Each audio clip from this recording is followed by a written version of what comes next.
La actividad de Teresa Cabarrús durante la época del terror fue enorme. Utilizó su influencia para tratar de evitar numerosas ejecuciones durante estos años sangrientos. Salvó tantas vidas que se la llamó entonces, además de Madame Taille, Notre Dame de Thermidor, Carmen de Reparaz. Acompáñanos en la aventura de los errores pasados para que comprobemos juntos que la humanidad es historia. Hola, esperemos que estén bien. Hemos llegado con la entrega número 24 de este podcast, donde terminaremos esta extensa historia de la vida de Teresa de Cabarrús. Sean todos bienvenidos a este podcast. Esperamos que tengan un excelente día. Les agradecemos mucho por escucharnos donde sea que nos den su tiempo. Yo soy Itzel Olvera. Y yo soy Israel Olvera. En este episodio hablaremos no solo del reinado del terror, sino un poco de lo que pasó entre ella y Napoleón I y su último esposo. De verdad no saben la cantidad de información para comprimir, pero espero que quede todo lo más claro y conciso para entender todo el drama de su vida. Así que en esta segunda parte es donde comienza lo más interesante. Por cierto, recuerden que nos pueden seguir en nuestras redes sociales con sus likes, comentarios y compartir. Esto nos ayuda a difundir nuestro podcast. Estamos como épocas.épicas.podcast o épocas épicas tal cual en Instagram o Facebook y en Twitter como épocas-épicas, aunque recuerden que nuestra actividad está concentrada en las primeras dos. Comencemos. Ahora sí, comencemos con todo lo que ella hizo para pasar a la historia, ya que cada día con redobles de tambores en las calles de Burdeos se refugiaba Teresa y con la llegada de Taille se anunciaban nuevas ejecuciones. Los primeros fueron los girondinos, que eran parte del consejo municipal, cuyos bienes, a lo ya conocido, formaron a ser parte del nuevo estado y por supuesto a las arcas de Taille.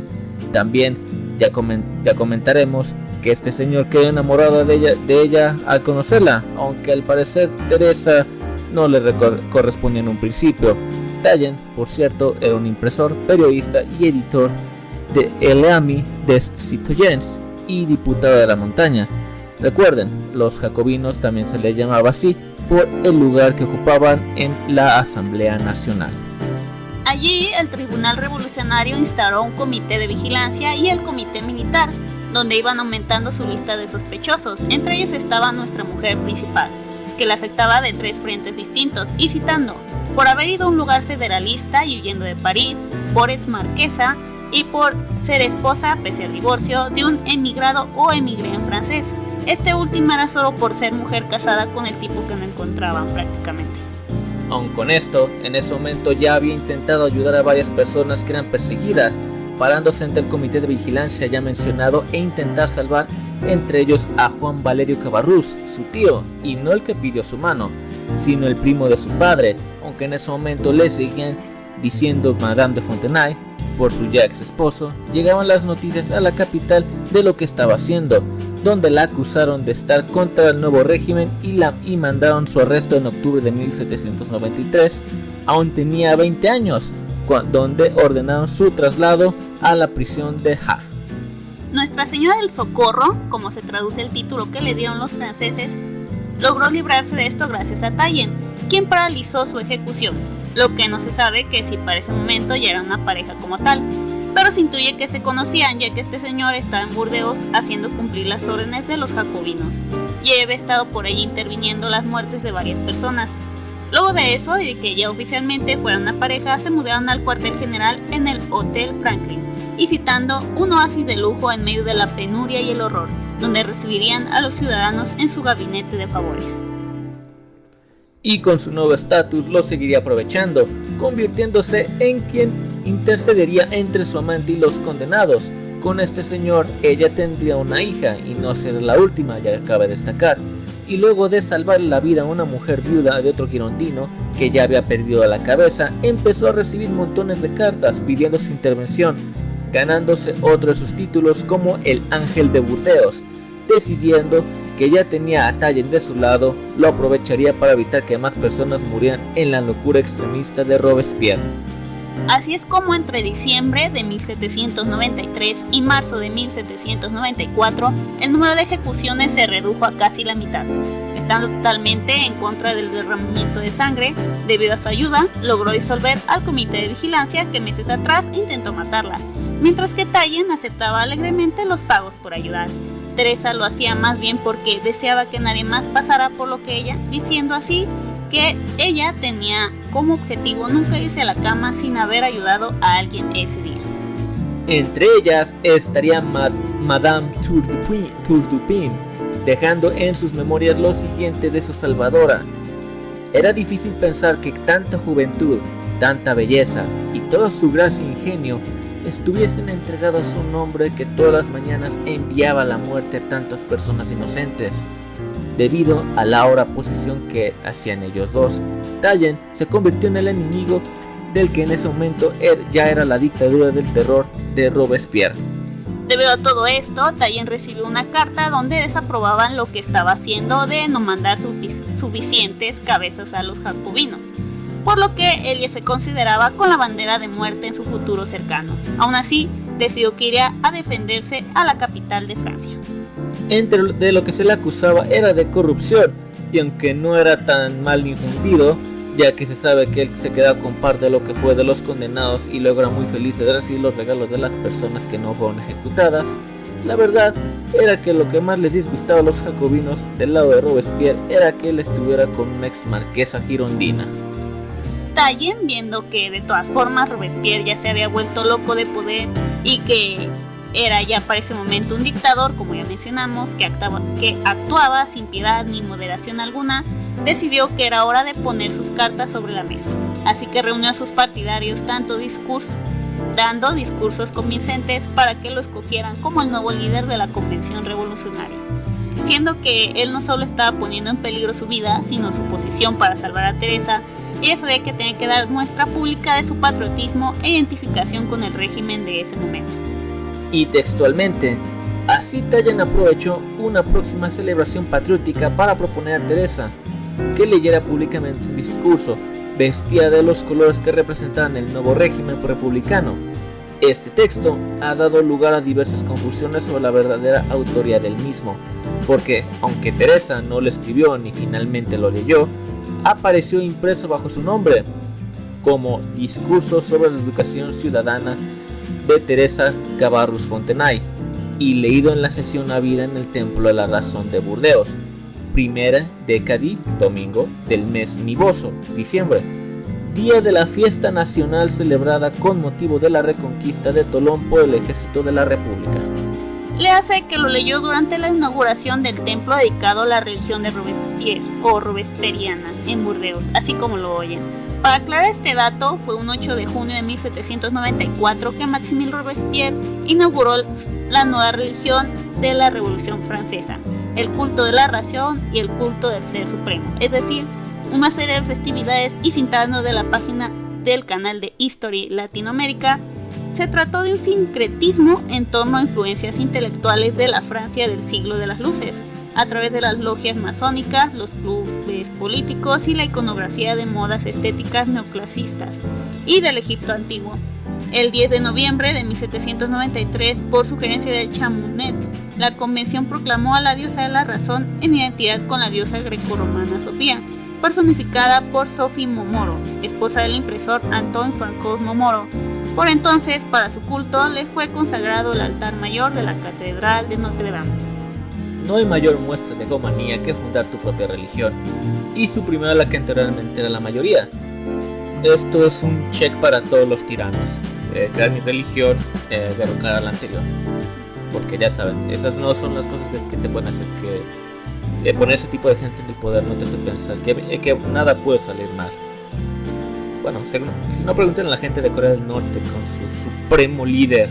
Pero bueno, la cuestión no es cambiar de religión si tú te gustas. Es más, ni siquiera fundar tu secta, sino que decidas imponer ahora que los demás o cobrar por entrar a tu supuesto, notes en las comillas, club religioso / espiritual. Pero aquí no estamos hablando de Robespierre, todo esto es más a profundidad cuando hablemos de él en el futuro. Igualmente, así es como logran convencer al Comité de Salud Pública de la amistad de ella con la revolución, salvándose otra vez de que la encarcelaran y la ejecutaran. Se cuenta que este romance mermó mucho la locura por la sangre de este hombre, y comenzaron a tener una popularidad muy positiva con la gente, opacando así a nuestro amigo Robespierre, que ya los tenía etiquetados más bien como pues un estorbo, ¿no?, a sus planes. Aún así, si Tayen cambió por Teresa es debatible realmente y nunca lo sabremos a ciencia cierta. De hecho, aún los historiadores no están de acuerdo en si fueron actos desinteresados por parte de ella o solo interés para mejorar su imagen pública. Sea lo que fuese, es un hecho de que ayudó enormemente, y para 1794 es que Tayen, con la excusa de reorganizar el comité de vigilancia de Burdeos, anunció que sería disuelto, pero en París le dijeron que no, y le dijeron: aquí tú haces lo que nosotros te decimos y no le hagan caso a este tipo. Así que revocaron este cambio. Y bueno, debido a esto decidieron mandar a alguien a revisar qué estaba pasando, y fue un llegado de Robespierre llamado Marc-Antoine Julien de París, que por cierto este hombre también tiene su historia que contar porque estuvo con Robespierre, fue arrestado y se salvó por la influencia de su familia, un clásico. Luego se unió al ejército de Italia, estuvo con Napoleón I incluso, luego se opuso al imperio. Por todo esto varias veces fue encarcelado, en fin, que es uno de esos personajes que también tiene su biografía interesante. Pero hay que volver a lo principal aquí, que es Teresa. En ese momento Tayen ya tiene que ir a París, dejando a Teresa sola. Las personas contra ellos ya estaban formando una red con serias acusaciones e informes, pero no les salió todo como esperaban, ya que Tayen fue elegido presidente de la Convención Nacional el 21 de marzo de 1794. Como mencionamos anteriormente, un cargo muy importante, si no es que el más relevante de Francia en ese momento, que lo sentó en la parte central de la política y que ciertamente fue un éxito que muchos no esperaban. Mientras que Teresa seguía sin tener descanso en Burdeos, decide utilizar para algo a su cobarde exmarido, y en mayo de 1794 se dirige hacia Fontenay-aux-Roses, la casa de campo que mencionamos en el episodio anterior, ya que se había promulgado una ley donde, citando, prohibía a los aristócratas permanecer en puertos o villas fronterizas. Supongo que algo tan específico era para que si los querían arrestar, pues tuvieran menos oportunidad de escapar al extranjero, ¿no? Citando textualmente una vez más de una de nuestras fuentes: en la finca supo de la orden de arresto que pesaba sobre ella, y de nuevo emprendió la huida hacia Versalles, donde finalmente fue arrestada por el general Boulanger el 22 de mayo de 1794 y trasladada a prisión, donde el destino irremediable de los que iban allí era la antesala a la que subieran al patíbulo de la guillotina, y más con su historial de ir en contra del nuevo régimen según sus estándares. Aquí quisiera hacer un paréntesis importante sobre mi opinión personal de ella, y es que aunque sí es cierto que parte de su vida representó lo que hacía que el pueblo ya no viviera como estaba, digamos que se redimió más rápido, simplemente pues aprovechó sus oportunidades, ¿no? Y a su vez pues terminó ayudando a otros. Tampoco es que vayamos a ver bien que ella formaba parte de estas reuniones y fiestas ostentosas, mientras la situación de la mayoría de los franceses era menos que buena. Digo, por algo al principio Robespierre fue tan bien recibido, porque hizo lo que la gente había querido: deshacerse de los ricos tan indiferentes y egoístas de la nobleza. Pues ya sabes, fue ese tipo de... El caso de Robespierre es un caso muy interesante del camino está pavimentado por buenas intenciones, porque al principio el camino al infierno del infierno está pavimentado de buenas intenciones. Al principio la gente lo vio bien, porque en ese momento la gente no estaba pensando, la gente estaba harta, lo que ellos querían era ver la sangre de los nobles, de los nobles correr. Como ya los habían abusado ellos tanto tiempo, no les importaba ser un tirano, ellos simplemente querían que los nobles sufrieran.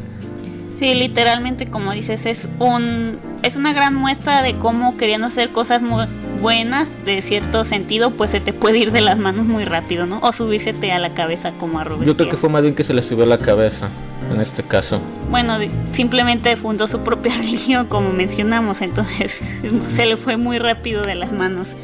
Por cierto, en el anterior capítulo se me olvidó agregar que su ex marido la dejó justo después de la toma de la Bastilla, que por aquellos años estaba el señor famoso Marqués de Sade, quien estaba allí, y se libró de estar más en prisión por un tiempo, pero regresemos a Teresa en este caso.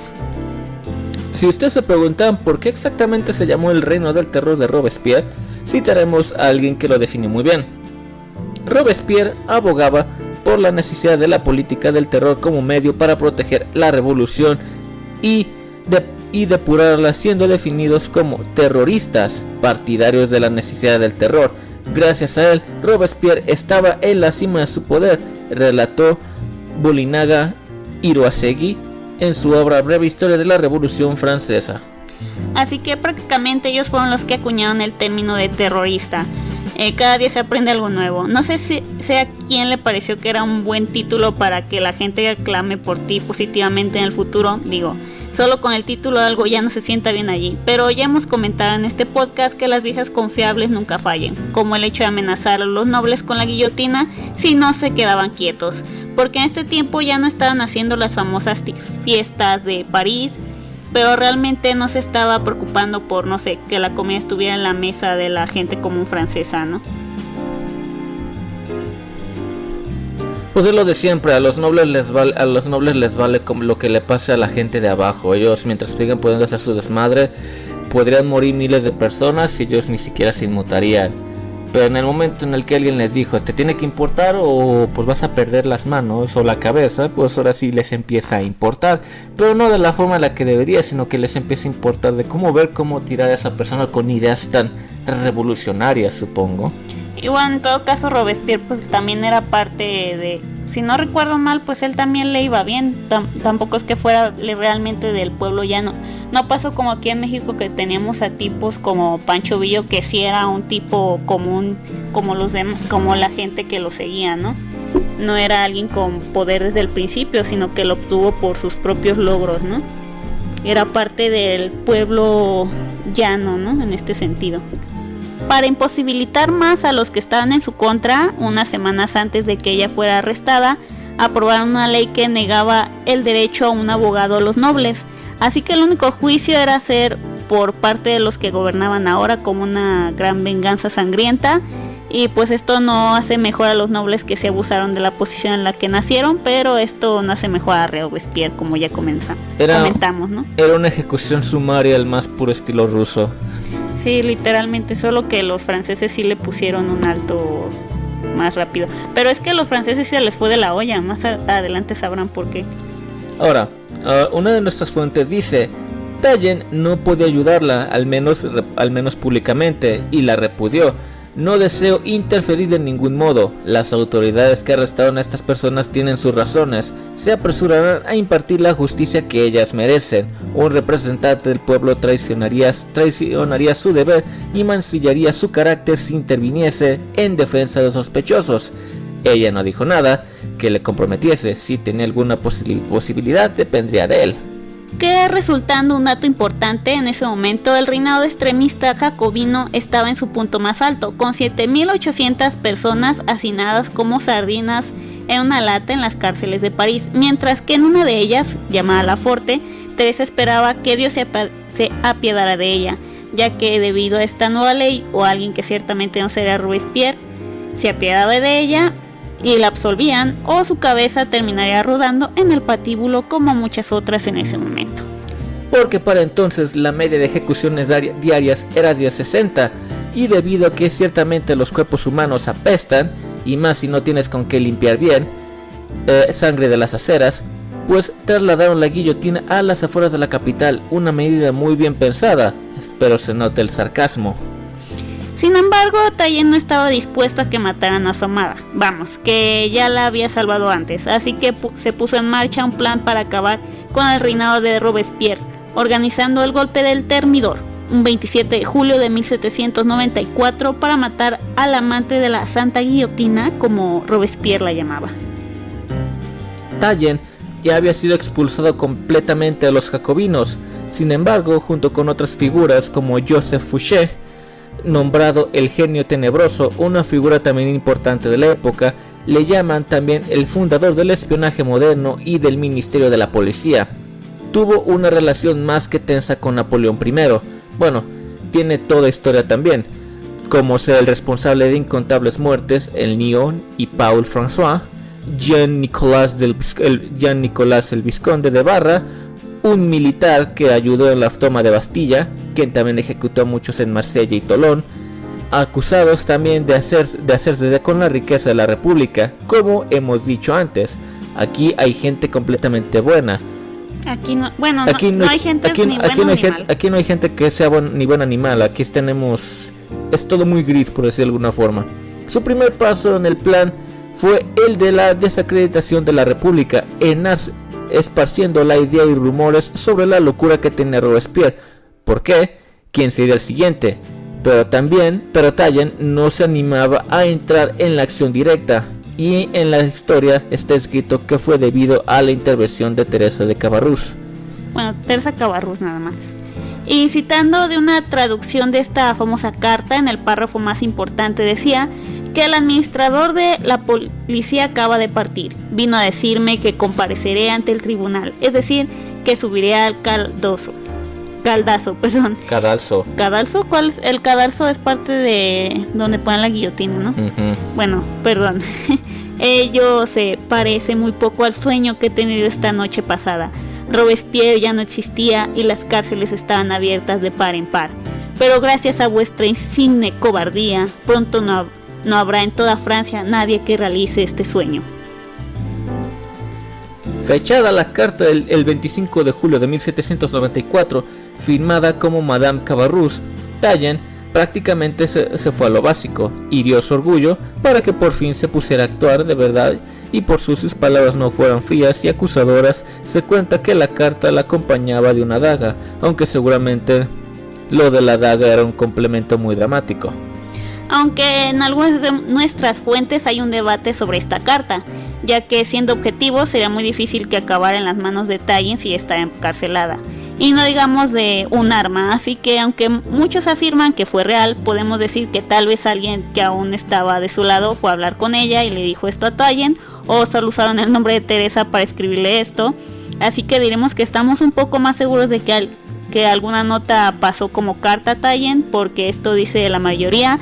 Pero ahí está la duda, ¿no? Mira, la forma más fácil de resumirlo, y diciéndolo de una manera muy mexicana, fue básicamente esta carta le decía a Taillon que acaso no hay huevos.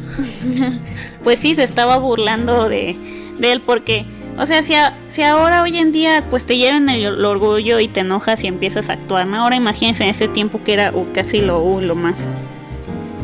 Pero bueno, hay que continuar. En ese momento ella era solo su prometida, cabe aclarar. Pero solo 2 días después de esta carta mencionada, acusó a Robespierre de tirano, cosa que muchos estuvieron a favor, apoyando la detención de este, exigiendo que también se detuvieran a todos los que iban en contra de las ideas de una verdadera república francesa. Imagínense la escena: el mayor enemigo en poder que había ayudado a infundir la duda y las ideas en contra de Robespierre, alza la voz en medio de la asamblea acusándolo por la locura del reinado del terror, con las voces que enseguida clamaban en voz alta: ¡abajo el tirano! Dejaron sin poder refutar o decir algo a Robespierre. Citando, Taillon volvió a adelantársele y desde el estrado exhibió su daga y le llamó déspota y traidor. Ayer vi formarse al ejército de Cromwell, que convirtió a Inglaterra en república en 1653, y me armo con una daga para clavarla en su pecho si la convención tenía la valentía de acusarle. El titulado incorruptible acababa de perder la mayoría del apoyo que una vez tuvo en la convención, debido a la gran inseguridad sobre él y ciertamente sobre su hegemonía. Nadie sospechó con egomanía. Egomanía más bien. Hegemonía es otra cosa. Bueno, pues ya debió haberse sospechado sobre el que ya se le estaba yendo las manos, ¿no? Y continuando con la historia, Taillon decidió poner en liderazgo de las milicias a Paul Nicolás, a quien llamaremos Barras, el que ya habíamos comentado. De hecho, eso es lo que no terminé de entender, porque algunos solo le decían vizconde de Barra, otro de Barras. Si alguien sabe cuál es el correcto, se los agradeceríamos. Y bueno, porque le diremos Barras, porque es como lo llaman mayormente, porque la mayoría tenía allí en su nombre, y pues es más fácil identificarlos por las tierras que llevaban su título, ciertamente. En fin, que el señor lo obligaron a refugiarse en el hotel de Ville, no sé, luego de que su ejército fuera diezmado por sus enemigos. No solo eso, sino que aplicó la bien conocida antes muerto que me maten, e intentó suicidarse apagándose un tiro, pero no lo consiguió por, ya saben, subnormal. Pero además, bueno, se intentó suicidar con un mosquete de la época. Esas cosas fallaban aunque estuvieras a 1 metro de distancia. La única razón por la que los mosquetes le dispararon algo es por pura cantidad de tiros. La verdad es que si le intentas disparar a alguien aunque a cualquier distancia, había buena chance que la bala no fuera donde tú querías que fuera, pero eso es otra historia. Y aparte a ti mismo. Bueno, pegándose un tiro, pero ya saben, fue un subnormal y solo se fracturó la mandíbula. ¿Cómo le hizo para fracturarse la mandíbula sin que no le pegara el tiro en la cabeza? Es bueno. Eso cuentan. No sabemos cómo exactamente sucedió. Lo apresaron y acabó en su querida guillotina. El terror por fin había terminado. Y para hablar más exactamente de lo que pasó durante su detención, cito: la Guardia Nacional, fiel a la convención, liderada por Barras, penetró en tromba dentro del edificio del ayuntamiento, donde localizaron a los robespierristas. La mayoría se entregaron, otros se suicidaron de un pistoletazo, como Levas, otros intentaron escapar por la ventana sin éxito, como el hermano menor de Robespierre, y otros, como el mismo Robespierre, no se sabe si intentaron matarse o fueron víctimas de disparo ajeno. Así que pues ahí está la duda, no sabemos si él se intentó matar o tal vez solo le dieron un culetazo y le rompieron la mandíbula. O fue una bala perdida por allí. Entonces ahí está la duda, unos decían que sí se intentó matar, otros que le dieron el golpe. Así fue como consiguieron un golpe de estado, solo unos años después de la caída del poder de los Borbón en Francia, con la fecha del 9 de Termidor del año 2, según el calendario revolucionario. Ya saben, en ese aún era una locura de lo de los calendarios. Para más información pasen a escuchar nuestros especiales del 1 de enero. Y bueno, una vez muerto Robespierre, Teresa por fin fue liberada. Tayen ascendió en el Comité de Salud Pública y gracias a ella también se eliminó el Tribunal Revolucionario, instaurando la libertad religiosa otra vez, consiguiendo así la aprobación, respeto y con ello también el cariño del pueblo francés. Y con un número estimado de 42,000 muertes por ejecuciones, como la ven. Ahora vamos a después de la caída de Robespierre. Luego de 2 meses de estar en prisión es liberada, como dijimos, con el Club de los Jacobinos clausurado, pero no todo iba bien, pues Tayen, aunque reconocido en Burdeos, en la capital apenas le daban una mirada, aunque según eso había sido encendido. Igualmente se casó con el Porfín, teniendo una hija que les habíamos mencionado, llamada Rose Thermidor, en nombre de su madrina que hablaremos dentro de poco. Aprovechando así que su vida volvía al orden natural que ella le gustaba y conocía, después de la caída de Robespierre, reabre un salón de fiestas y su asistencia a este tipo de eventos de otras personas empieza a ser más constante. Y a pesar de que a ella le estaba yendo bien, no era lo mismo para Tayen, quien ya era acusado de monárquico, siendo ahora solamente un miembro del Consejo de los Quintetos, que era la cámara de nivel más bajo de la legislación de Francia. Así que no le duró mucho el poder, pues quedó más decepcionada de Tayen, que fue parte de los responsables. Iremos ahorita a hablar un poco del pasado, que era de las masacres llamadas de septiembre, le hace las ejecuciones en masa que se habían hecho en 1792. Se dice que ella nunca lo perdonó el traslado, cómo trató a los prisioneros que después fueron fusilados, citando: demasiada sangre a manos de este hombre, jamás habría sentido tanto asco por él. Cuenta una de sus amigas cercanas que Teresa les dijo esto de Tayen antes de separarse de él. Viendo de una manera más fría, también Teresa le interesaba un poco más el poder. Se fue con Paul Nicolás, el vizconde de Barras, que ya habíamos mencionado, miembro del nuevo directorio, establecido en octubre de 1795, y quienes eran los que ahora dirigían la política. Porque bueno, aún sí siguió con él varios años, a pesar de lo que se ve esto de él. Pero sea como queramos interpretar esto, al final sus vidas fueron salvadas. O sea, ya dice que no le perdonaba lo del 92, pero hasta el 94 pasaditas que ya cayó Robespierre siguió técnicamente con él. Pues ya saben, ¿no? Cosas de la vida. Gracias a Paul y una amiga, una tal Josefina, por quien un general corso estaba desprendado, sí, uno llamado Napoleón, logró seguir siendo una sensación de belleza y elegancia, haciendo trajes que causaban revuelo. Sin embargo, el vizconde no pudo sostener el nivel de vida que Teresa quería. Tayen, siendo dejado en el poder y de su mujer, buscó una salida fuera de Francia y uniéndose a la expedición que marchaba hacia Egipto en 1798, y en otro giro, y depende de a quién le preguntes, unos dicen que fue el propio Barras quien ofreció a Teresa, otras fuentes dicen que simplemente mantenía a Teresa una relación con él. Eran 1798 y el banquero Gabriel Julien Hubbard se va con ella y tienen 4 hijos. Otros dicen que fue en 1799, pero fue en esos meses después de que Tayen se fue a Egipto. Sabemos que esto no tiene mucho sentido por el momento, pero ya saben, en ese tiempo no querían saber de anticonceptivos y esta mujer no perdía el tiempo, guiño guiño.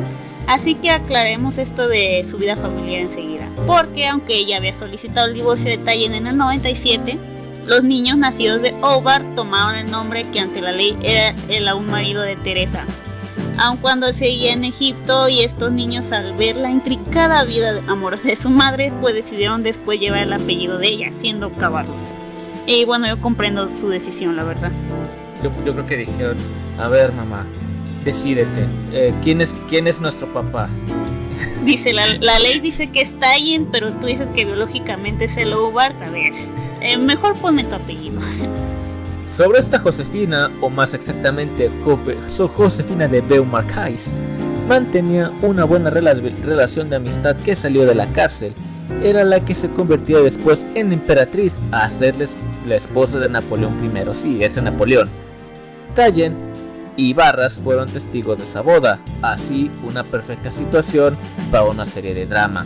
Aparte de que también fue madrina de la hija de Teresa y Tayen, nombrada Rosa Termidor o Rose Termidor, ya que por si no lo sabían, Josefina en su bautizo fue nombrada Rosa. Y bueno, nuestro chico nuevo en el poder, pues le importó poco la importancia política de Teresa para ese momento y la aleja de Josefina, pretendiendo echar debajo del tapete la vida de fiestas y excesos de otro tipo que tenía ella, similar a la vida social de Teresa.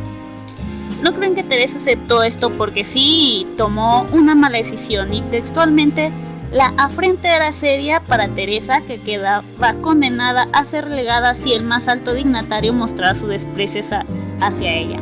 Teresa intentó dar un golpe de afecto para congratularse con el cónsul y apareció en la ópera, a la que también asistía Napoleón, vestida de Diana Cazadora, con el escote y los brazos desnudos, ya saben, muy escandaloso, con la túnica por las rodillas, una piel ceñida a la cintura y un carcaj de flechas. Si aún le quedaba una ínfima posibilidad de congraciarse con su antigua amiga y con su esposo, pues ese día la agotó totalmente. Pero mira qué idea de esta mujer, me voy a ir vestida de una diosa antigua de la casa por razones. Sí, se supone que ella era parte, pues ya sabemos cómo han sido los franceses y una de las críticas que tenían los nobles en ese tiempo. Ella puso de moda, después de que cayó Robespierre, así un montón de trajes extravagantes y escandalosos para su época, y pues Napoleón pues no le caía bien Teresa desde ese momento. Era demasiado egómano para aceptar otra egomaníaca. Así que pues no. Así que su egomanía se cancelaba la una a la otra. Pero bueno, con 30 años, déjenme enlistar, tenía 2 matrimonios fallidos, varios amantes a sus espaldas y 6 hijos. Pero Hubbard no fue el último, así que como lo oyen, porque el 8 de abril de 1802, con el proceso de divorcio de Tayen ya completado, sí, tomó bastante tiempo, solo tardó 3 años en casarse de nueva cuenta, esta vez con François Jean Riquet, el conde de Caramán y además príncipe de Chimay. Así que si han puesto atención a las fechas, sí, en un periodo de menos de 5 años tuvo 4 hijos, o sea que se embarazaba en la llamada cuarentena, sí, cosas que suceden a la gente. Y pues ya saben, porque pues los anticonceptivos eran del diablo en ese tiempo. Los anticonceptivos, particularmente el condón, porque le faltaban como otros 60 años más para ser inventados. Pero pues también tenían otras formas de anticonceptivos, pero pues no las usaban. Igual esto no le resultó tan fácil, y no solo porque la familia de él no estuviera muy feliz de la unión, sino que citando las nuevas leyes napoleónicas habían anulado la validez de los divorcios. Sí, ya ven, mugre Napoleón. Con lo que el único matrimonio válido de Teresa, válgame, era el primero que se había realizado con Fontenay. Y también hubo un problema ahí con unos de sus hijos, porque también decían que entonces ante la ley ahora eran de Fontenay. Miren, por eso se cambiaron a Cabarrús los chiquillos. Así que tuvo que solicitar al arzobispado de París la anulación. Vamos a recapitular. Teresa decía que uno de sus hijos eran biológicamente de Ubar. Pero el primero era de... No, pero hablamos de los más recientes. Sí. Decía que los hijos eran de Ubar, pero legalmente eran hijos de Tallen. Pero ahora por las leyes napoleónicas tenían que cambiarse el apellido al apellido del primer esposo de Teresa, al que ellos ni siquiera conocían. Sí, porque el maldito ya se había alargado, no supo de él. Sí, ya saben, cosas, ven, por eso aquí en México es más fácil tener dos apellidos. Mira, cancelas uno y te quedas con el que quieres, pero ellos no, tenían que estárselo cambiando. Y bueno, ya por fin les dieron la concesión de casarse por la iglesia otra vez.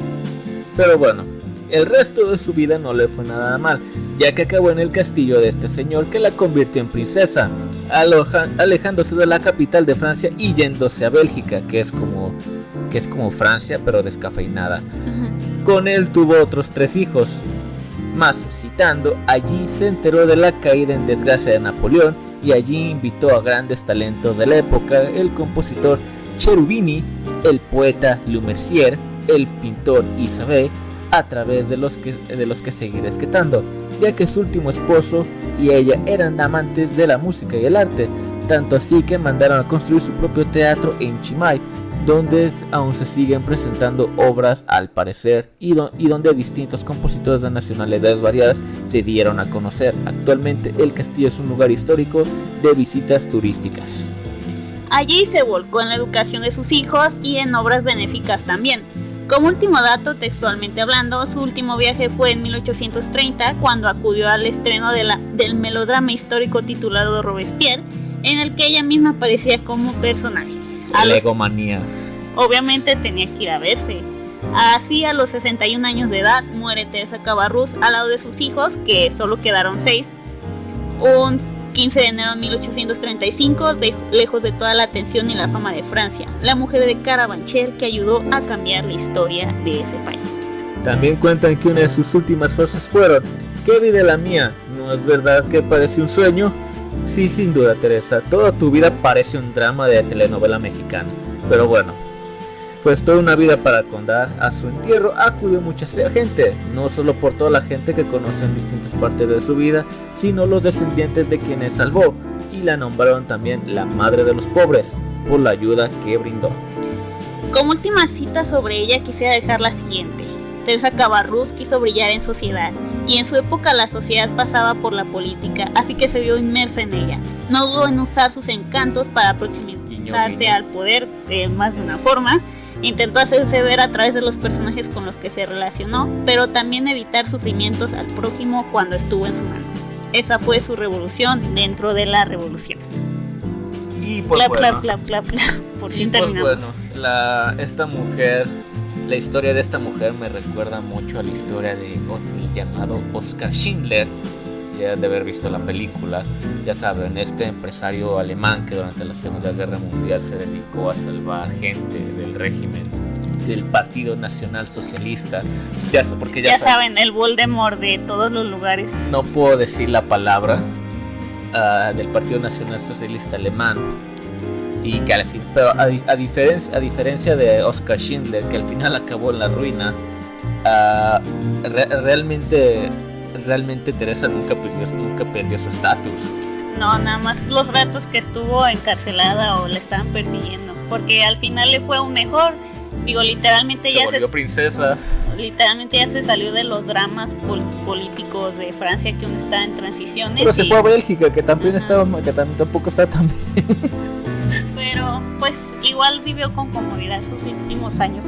Por lo que sé, creo que su primer hijo murió en una de las guerras de Francia, precisamente. Sí, fue un recluta, si no me recuerdo.